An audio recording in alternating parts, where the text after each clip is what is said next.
reforma trabalhista, promovida pelo governo sem votos, começa a valer a partir de novembro.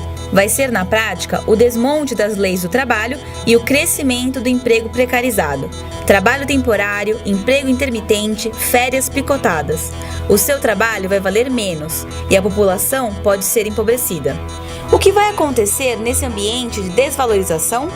Teremos manifestações, desordem nas ruas, rebeldia? É uma panela de pressão prestes a explodir.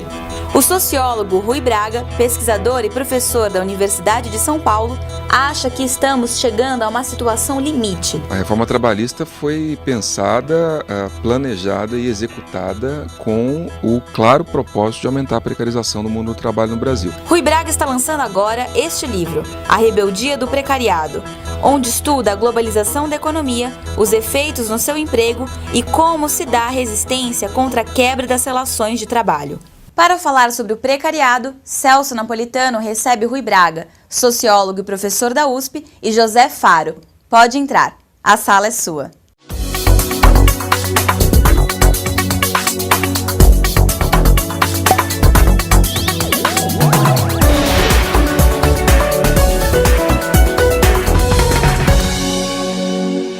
Olá, esse é mais um Sala de Professores, que é o programa da FEPESP.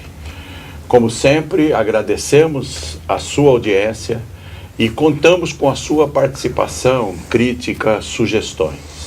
Hoje, com a honrosa participação do Dr. Rui Braga, que é sociólogo, doutor em Ciências Sociais pela Unicamp e é pós-doutor pela Universidade da Califórnia. O Rui Braga é professor do Departamento de Sociologia da USP e está lançando o seu novo livro, que é A Rebeldia do Precariado, pela editora Bom Tempo. Olá, Rui. Tudo bem com você? É um prazer tê-lo aqui. O prazer é todo meu, Celso. Estar participando aqui do programa. Uma honra estar aqui na Federação. Muito obrigado. E também hoje temos a participação do professor José Salvador Faro, que é doutor em jornalismo, professor da PUC São Paulo e da Universidade Metodista. Tudo bem, Faro? Tudo bem, Celso. Tudo bom. É um prazer tê-lo aqui e obrigado pela sua participação para nos ajudar aqui na conversa com o professor Rui Braga. Você é doutor, mas aqui todos somos professores, né? Assim, claro. Ele também é doutor. Eu não sou doutor, sou mestre, mas estamos aqui. Rui, a primeira questão, como não poderia deixar de ser, é relativa ao conceito de precariado. Por favor, dê uma explanação para a gente sobre este conceito. De uma maneira bastante sintética, Celso, eu diria para você que o precariado é aquela fatia da população que transita, que oscila entre, por um lado, a intensificação da exploração econômica, conforme, enfim, o desempenho da economia, né? E, por outro lado, a ameaça mais ou menos permanente de exclusão social, quer seja através do desemprego ou do subemprego. Então você tem uma parcela da população que ela oscila, né, entre a intensificação da exploração econômica nas empresas, no mercado de trabalho e, por outro lado, a ameaça da exclusão social. É uma parcela composta majoritariamente pelos setores precarizados da classe trabalhadora. No entanto, com o contexto da crise econômica, nós temos percebido que o setor, né, do precariado brasileiro ele tem recebido cada dia mais indivíduos, grupos, né, originariamente de setores médios urbanos, né, que acabam atravessando um processo de proletarização e se acantonam no precariado. E isso mostra a profundidade da nossa crise atual, seja uma parcela principalmente jovem das classes médias, né, inclusive setores médios tradicionais, que adentram o precariado. Faro, você tem alguma questão que gostaria de colocar? O que me chama a atenção no título do seu livro, que vai ser lançado recentemente, é essa ideia de rebeldia. O que você quer dizer exatamente com isso? O precariado é uma camada que está vivendo em condições inseguras, precárias, como o próprio nome diz, de trabalho. Isso significa que ela tem um potencial de contestação desse sistema que gerou isso? Ou a rebeldia diz respeito a um outro tipo de atitude que a gente não está conseguindo identificar ainda? As duas coisas, na verdade, né? No livro novo, né, A Rebeldia do Precariado, eu procuro analisar, a partir da comparação entre 3 países, o Brasil, a África do Sul e Portugal, o comportamento político desse setor mais precarizado a partir do advento da chamada crise da globalização.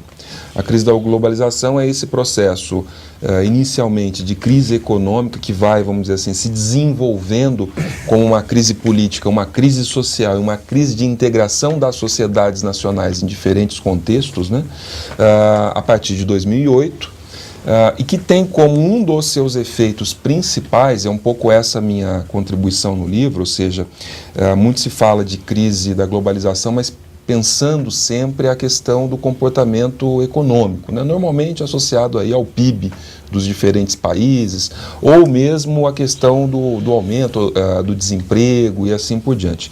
Eu procuro enfocar, na verdade, ou procuro compreender a crise atual a partir do comportamento político desses setores, que são os setores mais precarizados, das classes trabalhadoras e dos setores médios em vias de proletarização.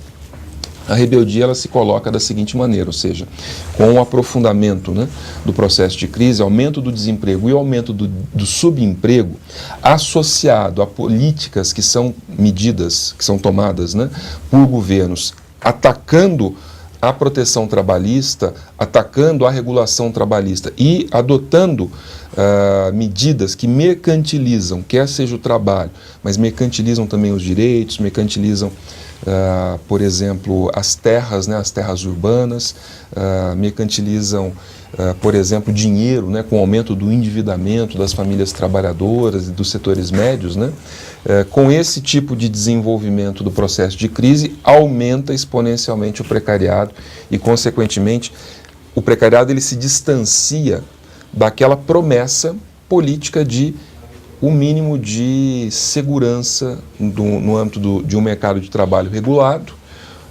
no caso brasileiro, notoriamente a CLT, que apresentava, por assim dizer, esse horizonte, e afasta-se também da promessa de um Estado social que garantisse um patamar de bem-estar para a sua população. No caso brasileiro, notoriamente, hoje em dia nós temos o problema da ameaça da reforma da Previdência, né? Então, isso é algo que assiste a sociedade brasileira. No entanto, é uma realidade muito mais ampla. E essa crise ela se desenvolve em ritmos desiguais, então em alguns contextos, alguns lugares, a crise já vem de mais longe. E o que significa que os processos de rebeldia já estão mais amadurecidos. E no caso brasileiro, a crise ela se intensifica a partir de 2013, com o advento, vamos dizer assim, de uma massa de gente jovem nas ruas, né? Muitos desses jovens, né?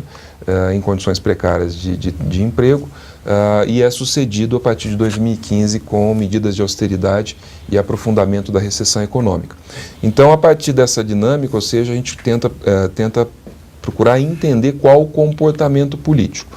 Numa perspectiva ampla, eu diria o seguinte, eu diria que esse comportamento, ele tende a, vamos dizer, pressionar aquelas formas de associação tradicionais dos setores, das classes trabalhadoras, mesmo de alguns setores médios, enfim, das classes subalternas, no sentido amplo, né, a modificar a sua lógica de ação. Então, por exemplo, os partidos políticos e os sindicatos, muito burocratizados, né, eles tendem a se ver ameaçados por esse aumento da ação coletiva, da inquietação desses setores mais precários, em relação aos quais ele tem pouco a dizer, ele não consegue se relacionar de uma forma produtiva, né? Então ele é obrigado a mudar.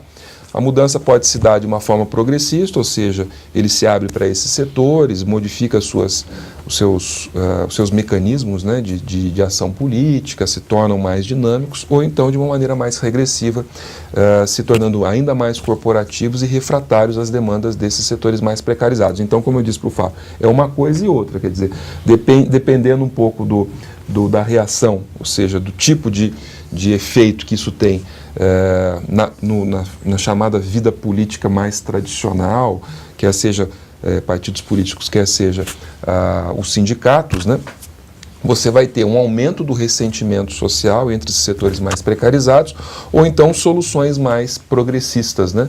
Como é a solução que eu destaco no livro, que é a solução, no caso português. Né? Então você tem no livro uma espécie de dualismo, né?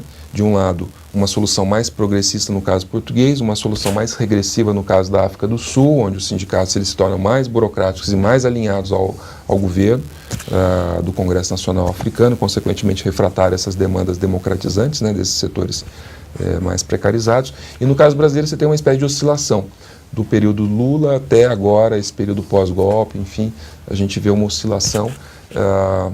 Mas independente de qualquer coisa, eu diria, sem muito receio de errar, que a intensificação da inquietação social e da ação política desses setores mais precarizados é um grande desafio para os sindicatos e para os partidos políticos e é um elemento de dinamização da vida política nacional. Não, então, Rui, essa questão me parece uma questão que inquieta muito, porque você tem uma camada bastante abrangente da população que está passando por esse processo de liquidação dos direitos sociais, que rejeita a defesa dos direitos que lhe protegem o trabalho. Porque ela enxerga na proteção tradicional ao trabalho um empecilho para modernização. É uma espécie de um simulacro que se criou no comportamento dessas camadas. Isso eventualmente pode conduzir o precariado a uma posição ultraconservadora de extrema direita, no sentido de liquidar o estado do bem-estar social de uma vez e os partidos clássicos de uma vez, com a rebeldia um pouco obscura em torno daquilo que provoca a precarização do trabalho. Essa é uma questão super estratégica, né, para a gente pensar a realidade brasileira, e a comparação com outros países ajuda a localizar qual exatamente é a nossa situação atual, né? Então eu diria o seguinte, não há propriamente uma única solução, uma única resposta. Os setores precarizados, eles são inorgânicos, mas eles tendem a, quando isso é possível, a defender direitos sociais. Mesmo no caso brasileiro, se vocês olharem a resistência da população em geral, da massa da população brasileira, em rechaçar a reforma da Previdência, você vai perceber um pouco esse elemento, né? Na questão dos direitos trabalhistas, isso já é mais problemático. Por quê? Porque os direitos trabalhistas são mais seletivos, né?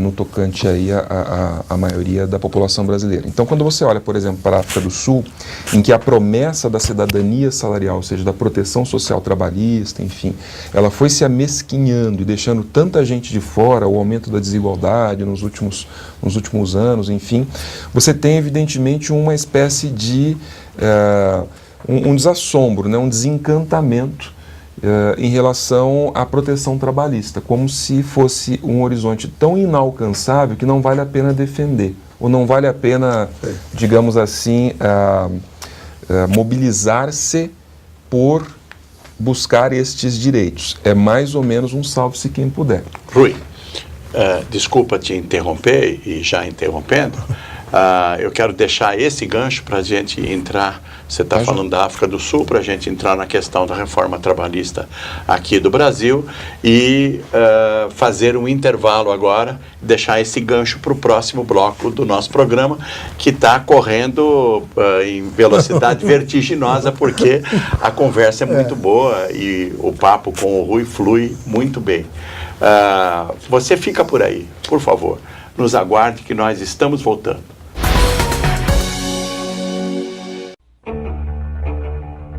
O governo sem votos quer te vender barato. Inventou a reforma trabalhista para atacar o seu emprego, a sua organização sindical. Vai deixar por isso mesmo? Nós vamos resistir aos ataques da reforma trabalhista. Qualquer pressão, qualquer tentativa de acordo individual, denuncie imediatamente ao seu sindicato.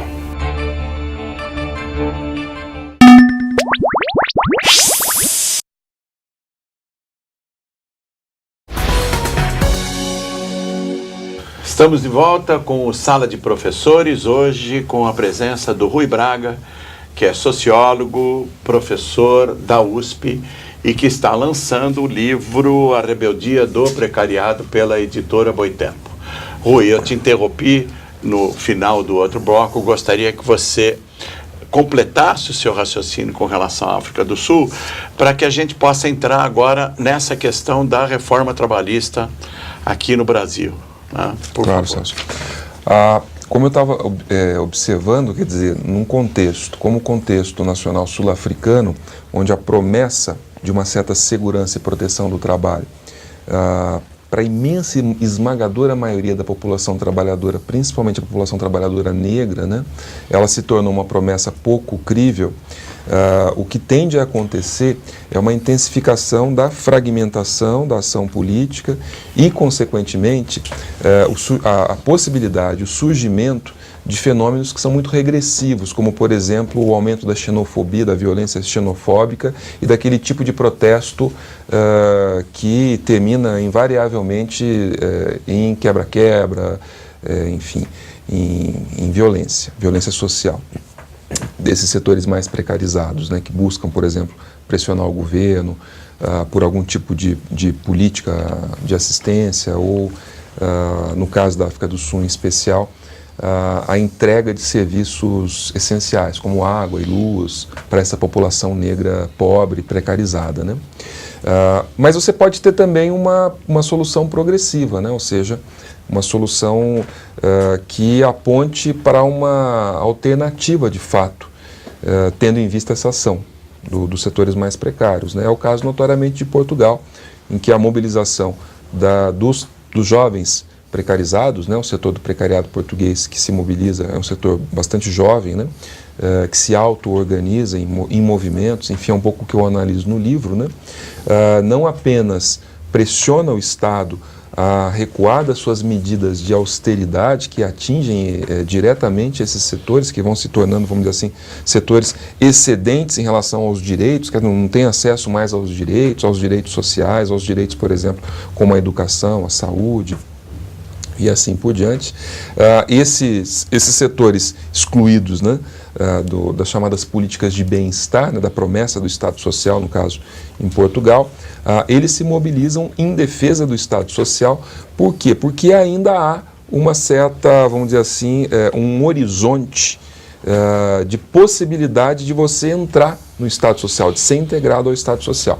Então eles percebem isso como um horizonte crível, se mobilizam em defesa desse Estado Social e obtêm bons resultados, tanto na pressão em relação aos sindicatos tradicionais, eu estou me referindo especificamente aos sindicatos de origem ou de extração de filiação comunista, ligados à CGTP, ou então obtendo ótimos, eu diria, resultados eleitorais, né? Garantindo, inclusive, por intermédio de um processo de acordos políticos, enfim, pós-eleição, a formação de um governo anti-austeridade, que é o caso do atual governo português liderado pelo Antônio Costa, com o apoio do Bloco de Esquerda e do Partido Comunista Português, que é o único governo... Que é a geringonça portuguesa. Que é a chamada geringonça portuguesa, que é o único governo português, é o único governo europeu. Anti-austeridade. A Grécia fez uma tentativa, mas sucumbiu adotando as medidas de austeridade. Sim, o governo português consegue resistir, adota medidas anti-austeridade, de apoio, por exemplo, à previdência pública, de aumento dos investimentos. Com crescimento econômico. Com um crescimento econômico de 2,7%, 3% ao ano, ou seja, você tem aí um bom resultado. Nós estamos mais próximos da Grécia, infelizmente, uma austeridade com a falência em seguida, do que de Portugal. Nós estamos próximos do programa adotado pela Grécia, né? de uma austeridade permanente e também com uma certa o projeto é o da estagnação, né? E até de alguns setores que se dizem favoráveis a isso, como a única forma de poder desenvolver, entre aspas. Né? Exatamente, é um pouco a nossa situação atual, quer dizer, quando você olha para esses dois casos, né, internacionais, você consegue identificar melhor aonde que está o Brasil nessa equação, né? O Brasil, durante um tempo, ele parecia se aproximar mais de um nível de proteção do sul da Europa, né, enfim, exemplificado pelo caso português, né, quando você tinha um aumento da formalização durante o período de crescimento econômico, né, com formalização, a despeito de que os empregos pagavam pouco e eram vamos dizer assim, empregos precários, né? E agora com o golpe. Aliás, com o primeiro ano do segundo governo Dilma, né, que adota as medidas de austeridade com o ex-ministro Joaquim Levy e, posteriormente, com o golpe, que é o aprofundamento de todas aquelas tendências levadas ao paroxismo, né, com o atual momento que a gente vive, nós nos afastamos, né? Estávamos nos aproximando do nível de segurança, vamos dizer assim, de proteção social e de direitos sociais do sul da Europa.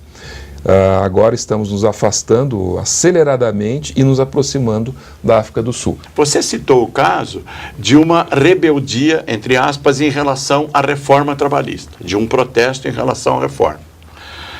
Mas não aconteceu a mesma coisa no que diz respeito às outras proteções que nós temos. Por exemplo, a agressão do Sistema Único de Saúde, que acontece por aí, e principalmente com a modificação da CLT, que em muitos pontos está sendo, muitos dizem que foi modificada por uma consolidação de leis que protege mais o capital do que o trabalhador.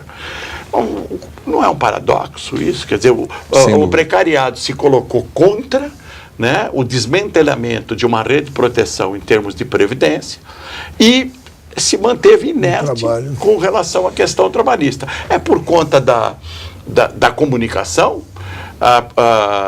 O governo atual não comunicou muito bem a mudança da reforma previdenciária, ou a reação é que não foi muito capaz na questão da trabalhista? É uma questão chave e uma questão muito difícil de ser respondida, né, porque ela aborda diferentes dimensões. Eu diria para você, em primeiro lugar, o precariado brasileiro entra em cena em junho de 2013, fundamentalmente reivindicando mais direitos sociais e investimentos do Estado, né? Essa era a pauta geral dos protestos, inclusive com vitórias, né, no tocante aí à questão de aumentar o poder do Estado, né? De aumentar o investimento do Estado.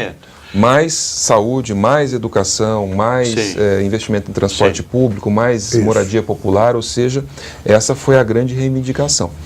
A resposta do governo Dilma foi um baita de um contingenciamento logo em julho, né, 10 bilhões, depois em 2014, 80 bilhões de contingenciamento, ou seja, o Estado brasileiro responde a essas demandas por mais investimento, por mais recursos, por, vamos dizer assim, mais Estado, com uma diminuição do Estado, e é essa trajetória que segue até o final. Mas se você me permite, antes disso, esse movimento em 2013 gerou na urna uma disputa por cabeça, né? Quer dizer, se transformou num voto mais conservador do que progressista. O Celso, movimento de 2013. Eu te diria o seguinte, houve a eleição de 2014 foi uma eleição muito polarizada, até porque a economia passava por um processo de desaceleração. Sim. E você tinha, vamos dizer assim, toda uma conjuntura muito marcada por escândalos ligando o PT à mídia contra, aquela coisa toda. No entanto, se você analisar os dados eleitorais, você vai perceber que o precariado brasileiro urbano, de uma maneira em geral, ele flerta com a candidatura da Marina Silva, mas ele se realinha e apoia a candidatura da Dilma Rousseff. Sim. Porque você deve estar lembrado que a Dilma Rousseff, durante a campanha, ela radicaliza o discurso. É verdade. Ela faz um discurso à esquerda e atrai novamente o precariado urbano. Eu não vou dizer para você que não houve um aumento no voto do PSDB, sem dúvida nenhuma que houve um aumento no voto do PSDB, mas isso não é a responsabilidade do precariado urbano brasileiro, que votou majoritariamente, 2 em cada 3 votaram na Dilma Rousseff. É verdade. A questão dos direitos trabalhistas é uma questão chave para a gente procurar entender, quer dizer. E eu diria para você o seguinte, a reação, hoje a situação é bastante, do ponto de vista da conjuntura política, é bastante complexa. Por quê? Porque o PT e a CUT, que são, vamos dizer assim, as duas organizações mais poderosas e tradicionais dos movimentos sociais no país, eles tendem não estou dizendo que todos os setores dentro de cada um dessas organizações, que são organizações muito poderosas, né? Mas tendem majoritariamente, a evitar um tipo de ação política mais radical, levando em conta um cálculo eleitoral para 2018, apoiando a candidatura do Lula, que eu acho absolutamente legítima, e o Lula tem que ser candidato, não tem a menor sombra de dúvida. No entanto, isso tende a refrear as formas de mobilização mais radicalizadas, inclusive uma eventual campanha aguda contra o desmonte da CLT, que não ocorreu. No entanto, ocorrem protestos, e esses protestos são capitaneados e são liderados pelo MTST, junto com outros movimentos sociais ainda muito frágeis. Então eu diria para você o seguinte, que a minha tese permanece de pé. No caso brasileiro, o corporativismo do PT e da CUT, majoritariamente falando, o corporativismo do PT e da CUT, eles tendem a refluir e tendem a, vamos dizer assim, tender a pacificar e apostar tudo no jogo eleitoral de 2018.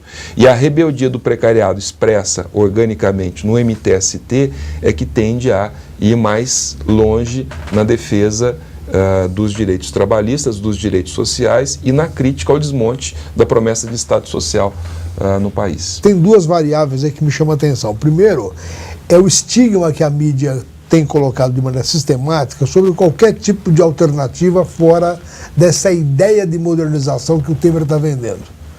E tenho a impressão que alguns setores do precariado compraram a ideia de que a reforma trabalhista ela é moderna.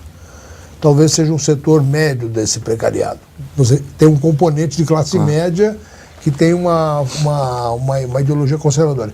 E a segunda questão é que nós temos candidaturas à direita que, numa situação de crise, eventualmente até uma crise desesperadora, é o canto da sereia, como aconteceu em todo o país que colocou no governo regimes de extração fascista, que aparece como só. Essa situação pode se verificar aqui. Sim, o risco existe, sem dúvida. A gente tem que entender o seguinte, quer dizer, mesmo no auge da formalização da era Lula, você tinha 45% da população economicamente ativa na informalidade. É aí que fundamentalmente localiza-se uma parte majoritária do precariado brasileiro, né?